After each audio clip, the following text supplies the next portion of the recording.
All right, hey everybody, welcome back to the channel. This is Rob at Smirking Gun Reviews with more Agents of S.H.I.E.L.D. Season 2, Episode 7. So we're coming at it pretty good. We're going to be hitting the halfway point pretty soon. And this episode is called The Writing on the Wall, so full spoilers if you've not seen this episode. So we got a couple of pretty decent side stories going on here.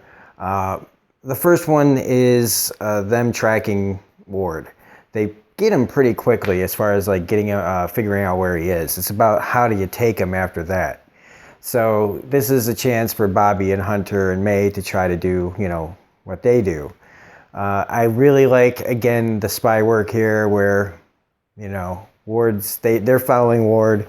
They're trying to be good, but I mean, Ward, if you remember, you have to remember, season 1 wasn't that long ago for me, because I've just been watching it, but for people that had to wait a few months before season 2 came back, and then Ward's in a jail cell and everything, so it'd been a while since you got to see Ward in action. But Ward as a spy is he's a really good spy. So the whole thing of they had to be smarter than him, but they weren't playing their hand. They weren't showing us, the audience, their hand. So he gets on the bus and he sits next to Bobby.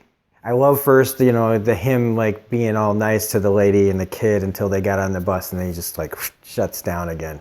Sits next to Bobby, has chit chat with her, and basically calls her out that he knows, who she is and that she's a spy, and that she's gonna try to take him and everything. And he shows the detonator. He's got the C4 on himself and stuff. And so she's supposed to be all oh God, I just got made. And he gets on a different bus. And that's when you realize that she was the plant. Hunter's actually on the bus. They got him to, made him think that he had the upper hand. And I just love that in this show.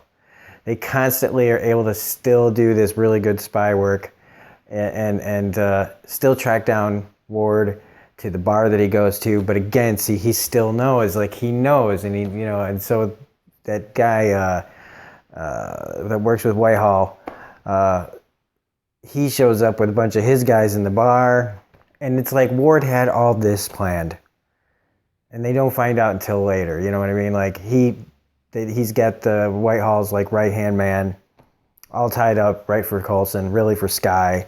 Or in his own twisted way, he still thinks he's part of the team in some way, but he's going to do things his way. And he's got to take care of his brother. But I love that he's just he takes him, he just takes out all of that guy's guys without anybody seeing, and yeah. And then he judges the new guys, basically kind of threatening them a little bit. And then he's out to go do what he's going to do and go after his brother. And it's pretty crazy. He calls up Skye and says he's going to be dropping off other presents and heads out into the world. Frickin' Ward, man. I love it still. I should hate him still, but I still like him. Even though now that he's being full on bad, it's kind of cool a little bit. So far it hasn't worn out its welcome with me. But then we got the other story, which is this guy who has covered the guy from last episode. Before we even get into that, sorry, Adrianne Palicki. Damn it, that's Bobby Morse, the actress who plays Bobby Morse, Mockingbird. I didn't know it 2 episodes ago. I forgot to say it in the last episode. Damn it, I know her name, Adrianne Palicki. She's gorgeous, and she is great on this show. And so I needed to bring it up 2 episodes later in the middle of a review that, yeah, I remember it's Adrianne freaking Palicki, and I wish she'd come back to Agents of S.H.I.E.L.D. and leave the Orville. Ugh. Sorry, if you like Orville, it's just not my cup of tea. I just don't. I can't. But anyway, to get back to the episode. So the guy from last week who has all the tattoos on his body of all the symbols, he's tracking down ex-S.H.I.E.L.D. agents and killing them for the information that they have, because they are all members of the Tahiti experiment. And at the beginning of this episode, we see him take out Ramirez from The Dark Knight. I guess, that's where I know her from. I know her from The Dark Knight. She's the one who betrayed Harvey. Dent. So she gets hers in this, and but man, she goes in a bad way when you think about it. He cut her up. He's cutting these people up, trying to get the symbols out of them, because what they did to him. And that's, a cool thing about this episode is this is showing what the Tahiti Project was really doing, and how it's kind of ironic that Coulson ends up having it happen to him. It's almost like karma, like an unintentional karma. Like this thing was going on his watch. All these things were going down, and now he is made to suffer the same, problems, which is fitting in a way, if you think about it. Like, they fucked up. He fucked up, like, letting this go on. And so it's just kind of, it's not like, I don't know, it's ethically wrong what was going on, I guess. Morally, maybe, I don't know. But it's cool how they work that in. He's a part of it now. Like, he didn't escape it either. And the more people, that get involved.